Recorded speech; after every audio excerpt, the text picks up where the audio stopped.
मित्रांनो, कसं असतं ना, जेव्हा आपण रोजच्या धावपळीच्या आणि दगदगीच्या आयुष्यात पार थकून जातो, तेव्हा आपल्याला फक्त एकच गोष्टीची मनापासून गरज असते. ती म्हणजे शांतता. आणि ती शांतता जर आपल्या सगळ्यात आवडत्या व्यक्तीसोबत निसर्गाच्या कुशीत मिळाली तर स्वर्गसुख दुसरं काय असणार. मी राहुल, मुंबईत एका कॉर्पोरेट कंपनीत मॅनेजर म्हणून काम करतो. सकाळी 9 ते रात्री 9, फाईल्स, मीटिंग आणि लॅपटॉप यातच माझं आयुष्य अडकलं होतं. आणि माझी बायको, माझी स्वप्न सुंदरी रिया, ती एका प्रायव्हेट फर्ममध्ये डिझायनर आहे. आमच्या लग्नाला आता 2 वर्षे झाली होती.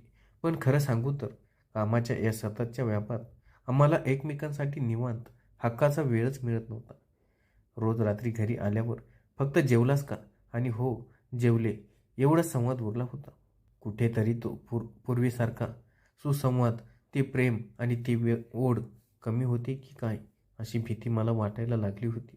शेवटी या जुलैच्या धुवाधार पावसात मी ठरवलं की आता सगळं बाजूला ठेवायचं, लॅपटॉप बंद करायचा आणि ऑफिसच्या स्टेशनला सुट्टी द्यायची. मी गुपचूप लोणावळ्यात एक सुंदर प्रायव्हेट विला बुक केला.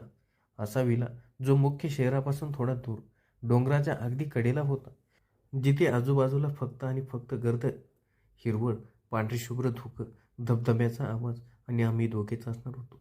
जेव्हा मी रियाला या सरप्राईज ट्रिपबद्दल सांगितलं, तेव्हा तिच्या चेहऱ्यावरचा तो आनंद पाहण्यासारखा होता. तिने मला थेट मिठीच मारली. तिच्या त्या मिठीत मला जाणीव झाली होती, तीही या क्षणाची किती आतुरतेने वाट पाहत होती. आम्ही शुक्रवारी सकाळी मुंबईहून आमच्या कारने निघालो. एक्सप्रेसवर गाडी चालली आणि जणू निसर्गानेही आमच्या आनंदाला दाद दिली. आभाळ पूर्णपणे भरून आलं होतं आणि काळेकट्ट ढग अगदी डोंगराच्या टोकाला टेकले होते. अचानक पावसाच्या मोठ्या थेंबांनी आमच्या कारच्या काचेवर टप आवाज करायला सुरुवात केली. राहुल, प्लीज काच खाली कर ना, रिहा लहान मुलासारखा हट्ट करत म्हणाली. मी हसलो आणि काच खाली केली. थंडगार वाऱ्याचा एक वेगवान झोत कारच्या आत आला. त्या वाऱ्यासोबत पावसाचे काही हलके थेंब रियाच्या चेहऱ्यावर उडाले. तिने डोळे मिटून घेतले आणि कारच्या खिडकीतून बाहेर हात काढून ते पावसाचे थेंब आपल्या हाताच्या तळव्यावर झेलू लागले. तिचे ते हवेत उडणारे केस, चेहऱ्यावरचं ते निरागस हसू आणि त्या थेंबामुळे ओले झालेले तिचे ओठ, हे सगळं पाहून माझं मन तृप्त होत होतं. मी तिच्याकडेच पाहत राहिलो. काय पाहतोयस असं? तिने अचानक डोळे उघडून माझ्याकडे बघत विचारलं. ती थोडी लाजत होती. काही नाही, जुनी रिया आठवली. लग्नानंतर तू हसायचं विसरली होतीस असं वाटत होतं. आज खूप दिवसांनी तुला असं मनसोक्त हसताना पाहतोय. मी तिचा डावा हात माझ्या हातात घेतला. तो हळूच दाबून म्हणालो. तिने माझा हात घट्ट पकडला. Thank you so much Rahul. मला खरंच या ब्रेकची खूप खूप गरज होती. या मुंबईच्या सिमेंटच्या जंगलात आणि कामाच्या ताणतणावात माझा श्वास कोंडला होता ग. तिने एक मोठा सुस्कारा सोडला आणि कारच्या म्युझिक सिस्टमवर एक हलकं रोमॅन्टिक गाणं लावलं. लोणावळ्याच्या घाटात पोहोचताच वातावरण पूर्ण बदललं. धुकं इतकं दाट होतं की समोरचा रस्ताही नीट दिसत नव्हता. मी गाडीचा स्पीड कमी केला. आजूबाजूला डोंगरावरून कोसळणारे पांढरे धबधबे आणि त्या धुक्याची ती पांढरी चादर पाहून आमचं मन हरवून गेलं. निसर्गाचे हे रूप खरोखरच अद्भुत होतं. दुपारच्या सुमारास आम्ही आमच्या विलावर पोहोचलो. तो विला मी इंटरनेटवर जसा पाहिला त्यापेक्षाही कितीतरी पटीने जास्त सुंदर होता. मुख्य गेटमधून आत गेल्यावर समोरच एक प्रशस्त लॉन होतं. विलाची रचना मॉडर्न पण निसर्गाशी जोडलेली होती.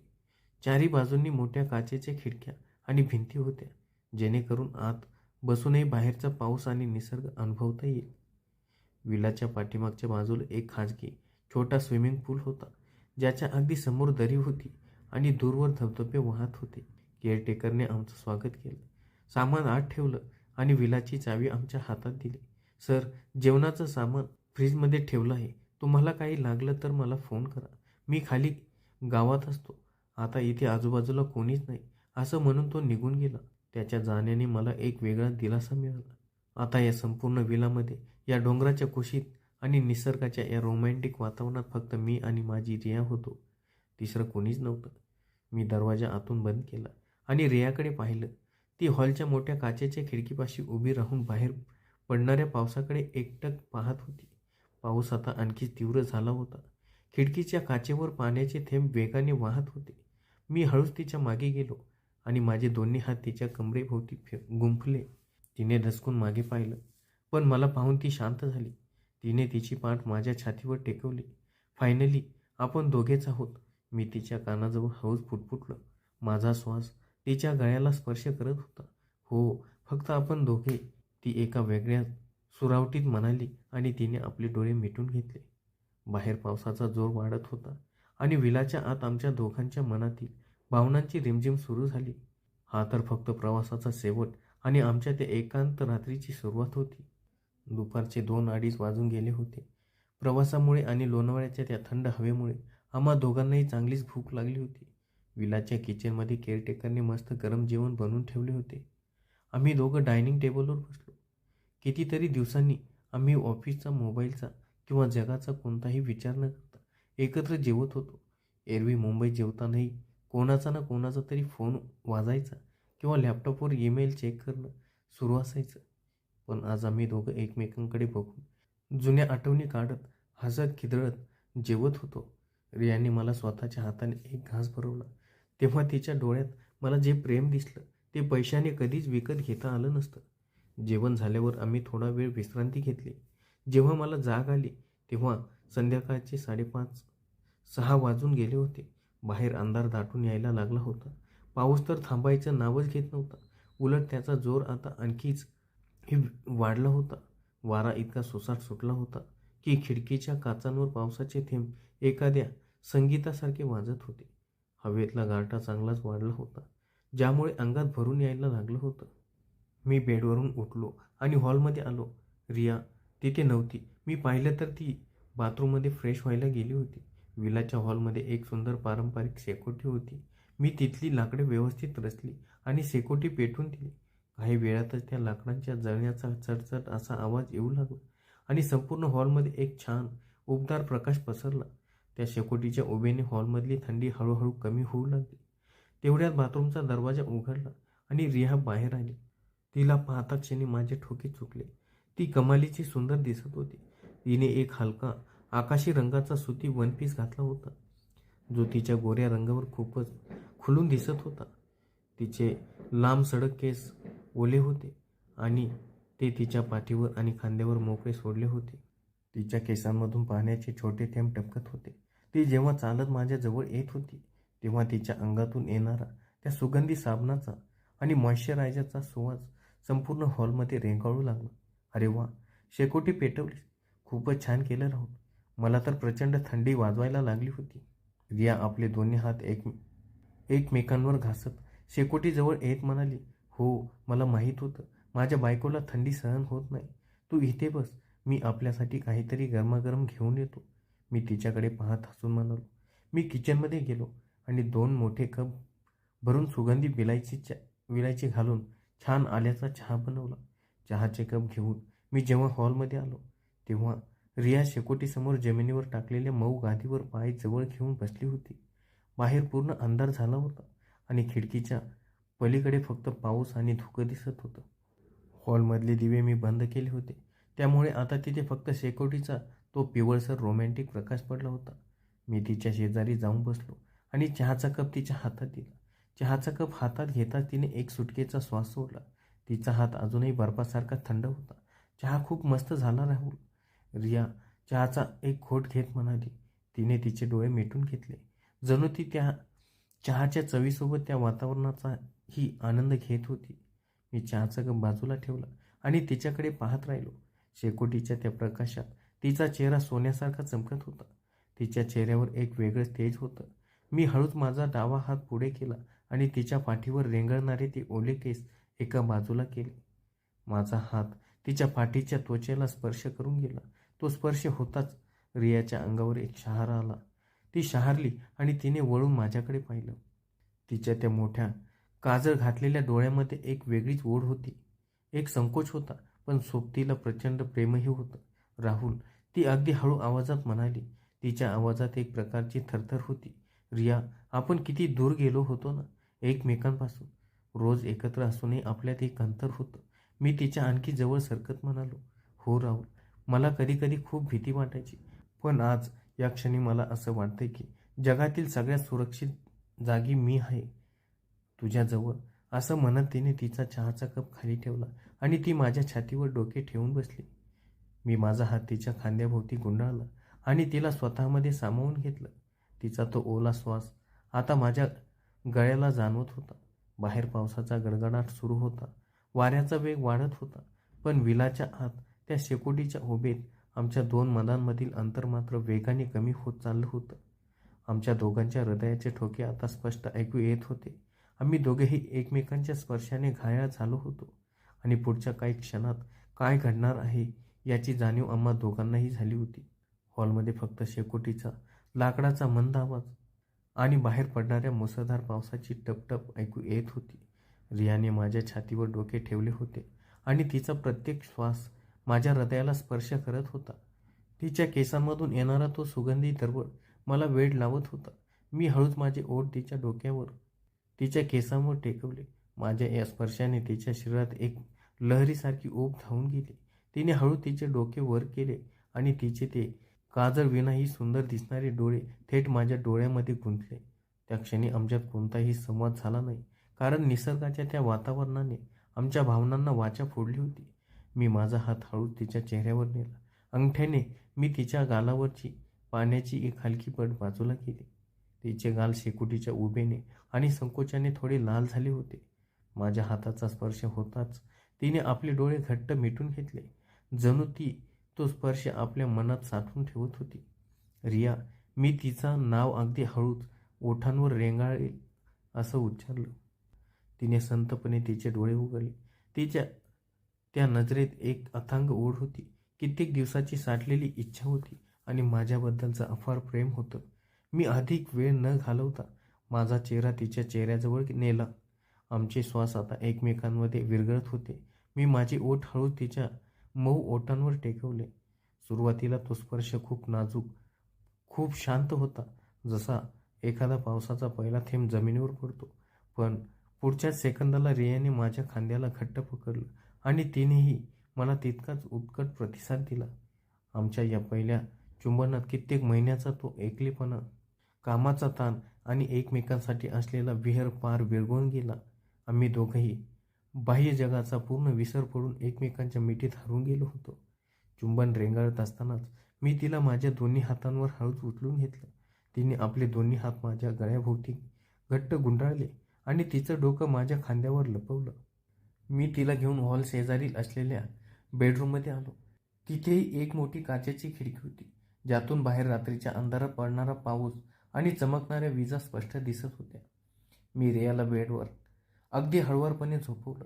बेड शेजारी असलेला छोटा दिवा मी चालू केला, ज्याचा मंद प्रकाशात ती एखाद्या अप्सरेसारखी भासत होती. मी तिच्या शेजारी येऊन झोपलो आणि तिला पुन्हा एकदा माझ्याजवळ ओढलं. ती पूर्णपणे माझ्या मिठीत विलीन झाली होती. मी तिचे ओठ, तिचा गाल आणि तिच्या मानेवर हळूच माझे ओठ फिरवले. माझ्या प्रत्येक स्पर्शागणी तिच्या तोंडून एक हलकासा सुखाचा सुस्कारा निघत होता. तिच्या अंगावर येणारा तो काटा मला सांगत होता की ती या क्षणाचा किती मनापासून आनंद घेत आहे. आमच्यातील अंतर आता पूर्णपणे मिटलं होतं. तिच्या सुती वनपीसचा स्पर्श आणि तिची ती मऊ त्वचा माझ्या हाताला जाणवत होती. निसर्गाच्या त्या धुवांधार पावसात आणि खोलीतील त्या उबदार एकांतात आम्ही दोघे एकमेकांचे होऊन गेलो होतो. ते फक्त दोन शरीराचे मिलन नव्हतं, तर दोन मनाचे, दोन आत्म्याचे एकमेकांमध्ये विलीन होणं होतं. रोजच्या जगातील सगळं बंधन, चिंता आणि टेन्शन मागे सोडून आम्ही त्या रात्री परम सुखाचा तो सर्वोच्च आनंद अनुभवत होतो. बाहेर निसर्गाचं तांडव सुरू होतं. विजा कडकडत होत्या, पाऊस कोसळत होता, पण त्या विलाच्या आत एका अत्यंत पवित्र आणि भावनिक नात्याची नवी वीण विणली जात होती. आम्ही एकमेकांच्या श्वासात श्वास मिसळून जगाचा विसर पडून त्या रात्रीच्या कुशीत कायमचे एकत्र झालो होतो. रात्रभर कोसळणारा तो धुवांधार पाऊस पहाटेच्या सुमारास कुठेतरी शांत झाला होता. बाहेरून येणाऱ्या पक्ष्यांच्या किलबिलाटाने आणि खिडकीतून येणाऱ्या एका वेगळ्याच प्रकाशाने माझे डोळे हळूच उघडले. खोलीत अजूनही तो काल रात्रीचा उबदारपणा जाणवत होता. माझ्या हाताला एक मऊ स्पर्श जाणवला. मी वळून पाहिलं तर रिया माझ्या छातीवर अगदी शांतपणे झोपली होती. तिने स्वतःला त्या मऊ ब्लँकेटमध्ये अर्धवट गुंडाळून घेतलं होतं. तिच्या चेहऱ्यावर काल रात्रीच्या त्या सुंदर क्षणाचं एक वेगळं समाधान, एक निखळ हास्य आणि तेज दिसत होतं. तिचे काही केस तिच्या गालावर आले होते. मी अगदी हळूच तिची झोप मोडणार नाही अशा बेताने ते केस माझ्या बोटाने बाजूला केले. माझ्या हाताच्या त्या हलक्या स्पर्शाने तिच्या चेहऱ्यावर एक छोटीशी खळी पडली. तिने सावकाश आपले डोळे उघडले. समोर मला पाहता तिचे डोळे लाजाने थोडे झुकले. तिने हसून तिचं तोंड पुन्हा एकदा ब्लँकेटमध्ये लपवण्याचा प्रयत्न केला. गुड मॉर्निंग माय ब्युटिफुल वाईफ, मी तिच्या कपाळावर एक हळवा किस करत म्हणालो. गुड मॉर्निंग राहुल, तिने ब्लँकेटमधून फक्त आपले डोळे बाहेर काढत अतिशय लाडीक आवाजात उत्तर दिलं. काय झालं आज एवढं लाजायला? काय झालंय मॅडमला? मी तिची मस्करी करत विचारलं. तिने ब्लँकेट बाजूला केलं आणि सरळ उठून बसली. तिने मला घट्ट मिठी मारली. तिचा तो घट्ट स्पर्श मला सांगत होता कालची रात्र तिच्यासाठी किती खास होती. लाजत नाही रे, पण आज खूप दिवसांनी मनातून खूप हलकं आणि आनंदी वाटते. असं वाटतंय की आपण पुन्हा एकदा त्या कॉलेजच्या दिवसात गेलोय, जिथे आपले फक्त आणि फक्त प्रेम होतं. ती माझ्या खांद्यावर डोके ठेवून मनातील भावना बोलून दाखवत होती. मी तिचा हात हातात घेतला आणि तिच्या हाताच्या बोटांमध्ये माझी बोटे गुंफली. खरं आहे रिया, या मुंबईच्या धावपळीत आपण पैशाच्या आणि करिअरच्या मागे इतकं धावत होतो की मागे काय सोडतं याचं भानच राहिलं नव्हतं. पण या लोणावळ्याच्या पावसाने आणि या विलाने आपल्याला आपलीच ओळख परत करून दिली. आम्ही दोघं तसंच बेडवर बसून खूप वेळ गप्पा मारत होतो. जुन्या आठवणी, आमच्या भेटीचे ते पहिले दिवस, लग्नाचा तो सोहळा. आज कोणत्याही ऑफिसचा फोनचा व्यत्यय नव्हता. थोड्या वेळाने आम्ही दोघे फ्रेश झालो आणि विलाच्या बाल्कनीत आलो. बाहेरचं वातावरण तर निव्वळ स्वर्गीय होतं. पाऊस पूर्ण थांबला होता, पण संपूर्ण डोंगरावर पांढऱ्या शुभ्र धुक्याची चादर पसरली होती. गार वारा सुटला होता आणि समोरच्या दरीतून धबधब्यांचा आवाज येत होता. मी किचनमधून गरम कॉफीचे 2 कप बनवून आणले आणि बाल्कनीच्या रेलिंगला टेकून एकमेकांच्या जवळ उभे राहून ती कॉफी पित होतो. धुक्याचे काही कण आमच्या चेहऱ्याला स्पर्श करून जात होते. राहुल, आपण दरवर्षी इथे यायचं बरं का? हा आपला हक्काचा कोपरा असेल. रियाने कॉफीचा घोट घेत माझ्याकडे पाहत हट्ट केला. दरवर्षी काय, तू जेव्हा म्हणशील तेव्हा आपण इथे येऊ. तुझ्या या चेहऱ्यावरच्या हास्यासाठी मी काही करायला तयार आहे, मी हसून म्हणालो. दुपारचे 12 वाजायला आले होते आणि आता आमची निघायची वेळ झाली होती. केअरटेकर आला. आम्ही आमचं सामान कारमध्ये ठेवलं. विलाच्या त्या मुख्य दरवाजाला कुलूप लावताना माझ्या मनात एक वेगळीच भावना होती. आम्ही जेव्हा 2 दिवसापूर्वी इथे आलो होतो तेव्हा आमच्या मनात एक थकवा होता, अंतर होतं. पण आज जेव्हा आम्ही इथून निघत होतो तेव्हा आमच्या मनात एक नवी ऊर्जा, नवं प्रेम आणि एकमेकांबद्दलचा आदर होता. मी कार स्टार्ट केली. लोणावळ्याच्या घाटातून गाडी खाली उतरत असताना पुन्हा एकदा पावसाची हलकी रिमझिम सुरू झाली. रियाने कारची काच खाली केली आणि तिचा हात बाहेर काढला, पण यावेळी तिने तिचा दुसरा हात माझ्या हातात दिला होता. निसर्गाने आम्हाला जे सुख, जो आनंद आणि जे परमसुख दिलं होतं ते आमच्या आयुष्यातील सर्वात मोठी आणि मौल्यवान आठवण बनलं होतं. तर मित्रांनो, कशी वाटली राहुल आणि रियाची ही रोमॅन्टिक, भावनिक आणि निसर्गाच्या कुशीतील सुंदर कथा? आपल्या आयुष्यात अशा एका ब्रेकची गरज असते ना. तुम्हाला कथेचा कोणता भाग सगळ्यात जास्त आवडला ते कमेंट करून नक्की सांगा. जर तुम्हाला ही कथा आवडली असेल तर चॅनलला लाईक करा, मित्रासोबत शेअर करा आणि हो, अशाच नवनवीन कथांसाठी चॅनलला सबस्क्राईब करा. पुन्हा भेटू अशाच एका नवीन आणि सुंदर कथेसोबत. तोपर्यंत काळजी घ्या आणि प्रेम करत राहा. धन्यवाद.